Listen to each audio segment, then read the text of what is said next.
जय तुलसी माता। मैं एक तुलसी माता और शालिग्राम जी की कथा सुनाने जा रही हूँ। तुलसी विवाह कथा। इस कथा को सुनने से मन को शांति मिलती है, घर में लक्ष्मी की प्राप्ति होती है, धन की प्राप्ति होती है और घर में पुत्र की प्राप्ति होती है। तो चलिए कथा की ओर चलते हैं। जय तुलसी माता, जय शालिग्राम जी। एक गांव में एक बूढ़ी माता रहती थी। बूढ़ी माता रहती थी तो सारी दिन सब देवता को छोड़कर और शालिग्राम जी की पूजा करती थी, तुलसी माता की पूजा करती थी। शालिग्राम जी की पूजा करती थी तो प्रतिदिन भोग लगाती थी। जब कार्तिक माह आता था तो और बहुत प्रेम से वो पूजा करती थी और पूजा करती थी, प्रतिदिन भजन करती थी, भोग लगाती थी। सबको इस बारे में बताती थी कि देखिए आप लोग भी शालिग्राम जी की पूजा कीजिए, शालिग्राम का विवाह कीजिए, इसे ईख से मड़वा छवाइए और तुलसी से गठबंधन कीजिए, कच्चे धागे से, और विवाह कीजिए। सबको बताती थी तुलसी के और शालिग्राम जी के बारे में। तो ऐसा ही करते करते वो जो बूढ़ी माता थी वो प्रतिदिन जब पूजा करती थी तो पूरा कार्तिक माह बीत गया। और जब पूरा कार्तिक माह बीत गया तो पूर्णिमा में सोची कि मेरा तो कोई है नहीं, नहीं बेटा है, नहीं बहू है, तो हम अपने शालिग्राम जी को कहाँ छोड़ेंगे। मेरी शालिग्राम जी, हमको तो 15 दिन, महीना दिन लग जाएगा आने में, तो हम कहाँ रख के जाएंगे। मेरे शालिग्राम जी तो भूखा रह जाएंगे। अच्छा, पूछते हैं पड़ोस में। वो जो बूढ़ी माता थी वो पड़ोस में जाकर बोली। वो जो बूढ़ी थी जिसको पास गई, ये बूढ़ी माता गए, पड़ोस वाली जो थी वो कभी पूजा पाठ नहीं करती थी, पूजा पाठ के बारे में नहीं जानती थी। तो उनसे जाकर ये बूढ़ी माता बोली कि बहन जी, हम जा रहे हैं तीर्थ यात्रा में गंगा स्नान के लिए, तो हमें 15 दिन, महीना दिन लग जाएगा, तो मेरे शालिग्राम जी को आप रख लीजिएगा थोड़ी दिन के लिए और तुलसी जी को रख लीजिएगा, तुलसी में जल डालिएगा और मेरे शालिग्राम जी को आपस में रख लीजिए अपना घर में, और अपना घर का चाबी दे दी। वो जो बगल में थी वो पड़ोस वाली, वो बोली कि हाँ बहन जी रख लेंगे, लेकिन हम कैसे भोग लगाएंगे, कैसे पूजा करेंगे वो हमें नहीं पता है, हमें इसका विधि बता दीजिए। वो बोली कि देखिए बहन जी, सुबह उठकर अपना आंगन में सबसे पहले झाड़ू लगा लीजिएगा, क्रिया कर्म करके स्नान करके, और सबसे पहले मेरा शालिग्राम को दूध से नहला दीजिएगा, तुलसी में जल डाल दीजिएगा, जल से नहला दीजिएगा। उसके बाद मेरा शालिग्राम जी को दूध से नहला दीजिएगा, उसके बाद फिर से जल चढ़ा दीजिएगा, फिर से जल से धो दीजिएगा। उसके बाद मेरा शालिग्राम जी को कच्चा दूध को भोग लगा दीजिएगा और थोड़ी प्रसादी को भोग लगा दीजिएगा। और जब आपके घर में दूध गर्म हो जाए तो थोड़ी सी कटोरी में लेकर गिलास में भर के और गिलास में धर दीजिएगा मेरे शालिग्राम जी को। मेरा शालिग्राम जी पी लेंगे दूध तो खुश हो जाएंगे, इनका भोग लग जाएगा।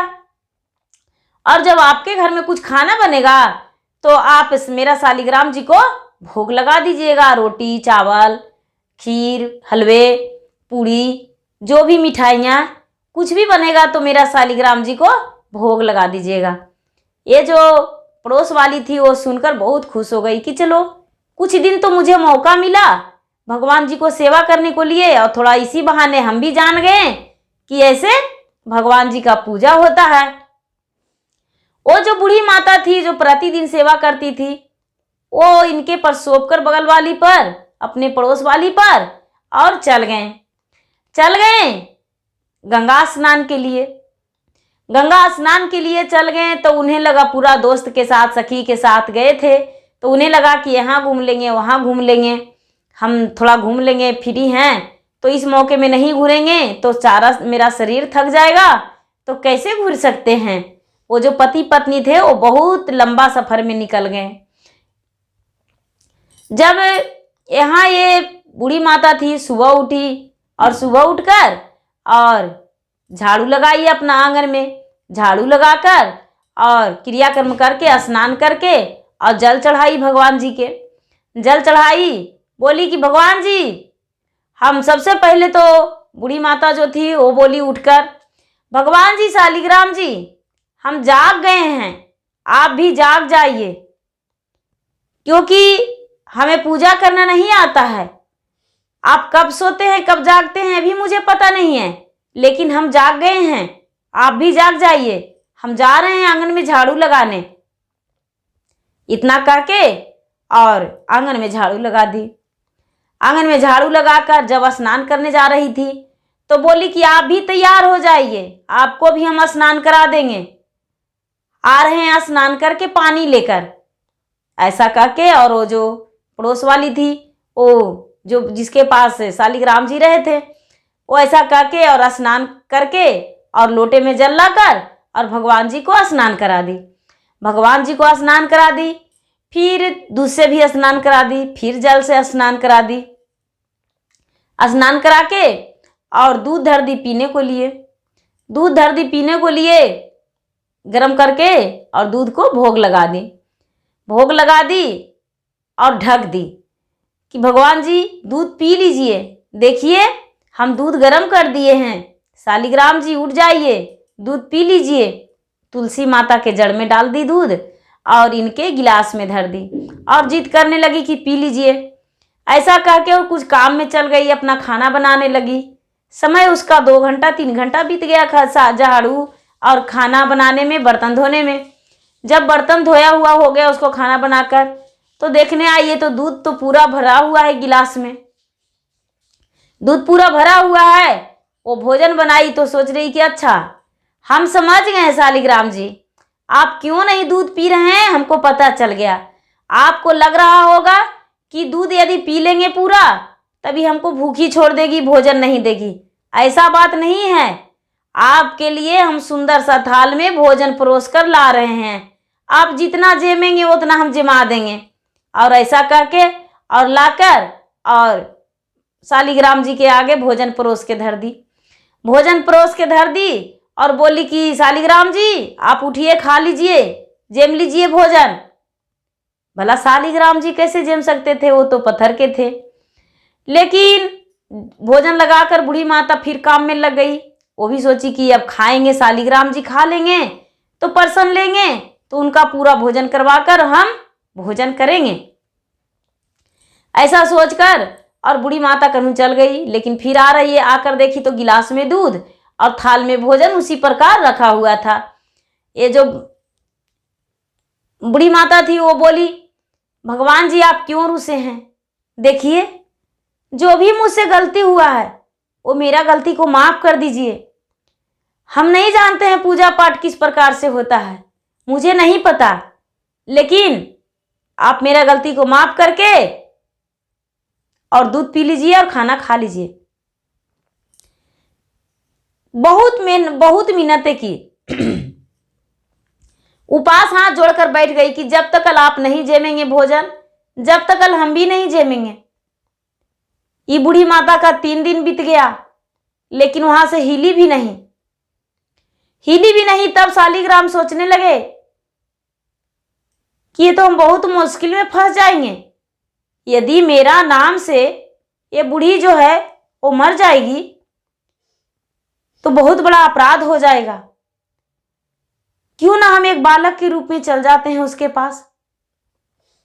एक बालक रूप में पूरा मुकुट धारणी कर लिए, मुकुट पहन लिए और सोने का मुकुट, हाथ में पीतांबर, कंधे पे जनोई और एक हाथ में लाठी लेकर और चल गए ठुमुक ठुमुक कर चाल में और जाकर बैठ गए। ये जो बूढ़ी थी वो कहने लगी, शालिग्राम जी आप रूठे थे, देखिए आप आए तो कितना अच्छा लग रहा है मेरा आंगन तो शोभ रहा है, बहुत अच्छा लग रहा है, चलिए हम आपको भोजन कराते हैं। वो क्या किए कि भोजन करा दिए। भोजन करा के और बोले कि आपका बाल तो बहुत गंदा लग रहा है।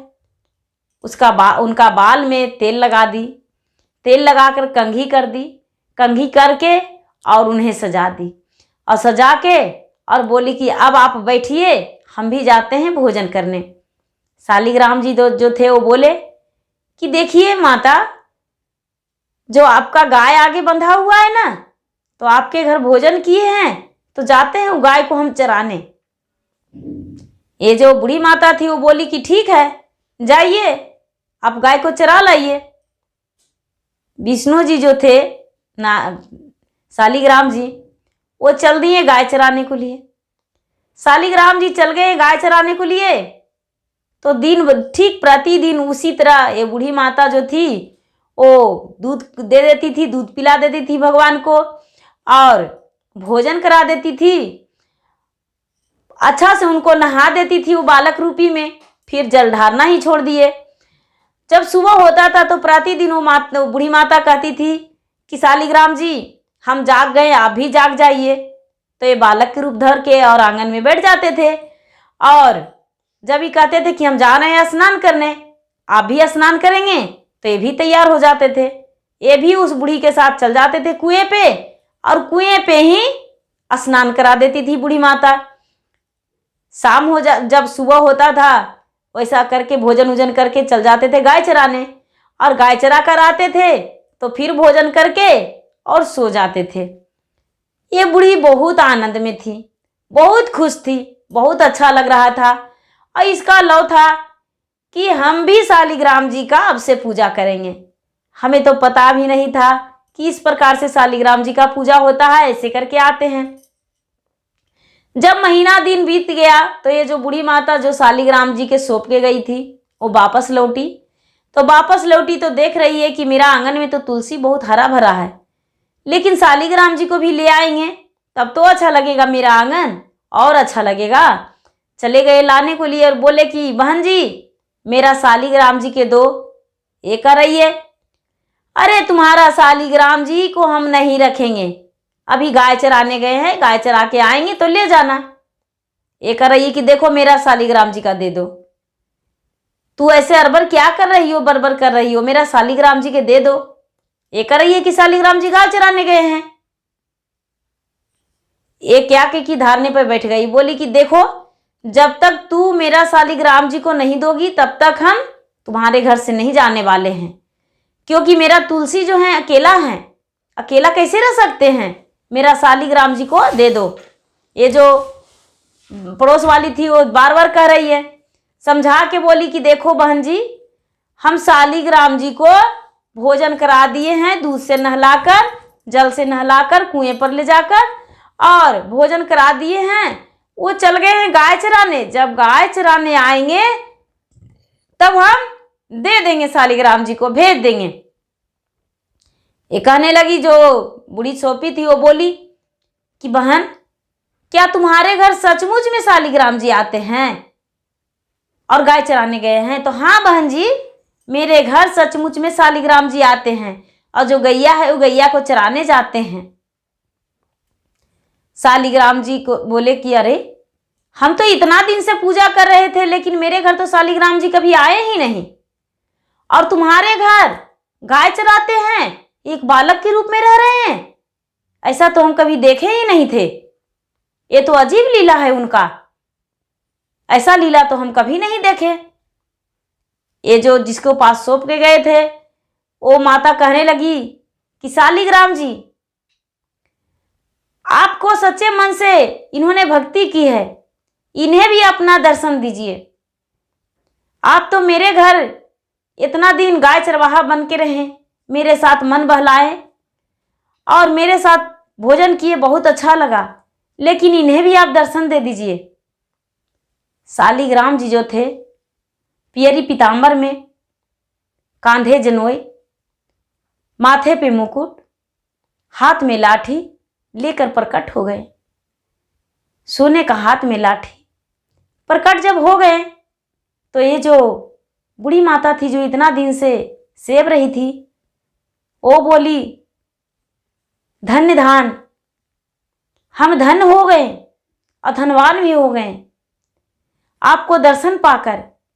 यदि तीर्थ यात्रा में हम नहीं जाते इन पे सौंप कर तो आप तो कभी दर्शन देते ही नहीं। ये जो शालिग्राम जी थे वो कहने लगे कि तू तो ऐसा जिद्दी के पास मुझे सौंप कर गई थी कि जब तक हम इसके पास आकर नहीं जीवनार्य में भोजन नहीं किए तब तक तो ये धरना पर बैठ गई थी।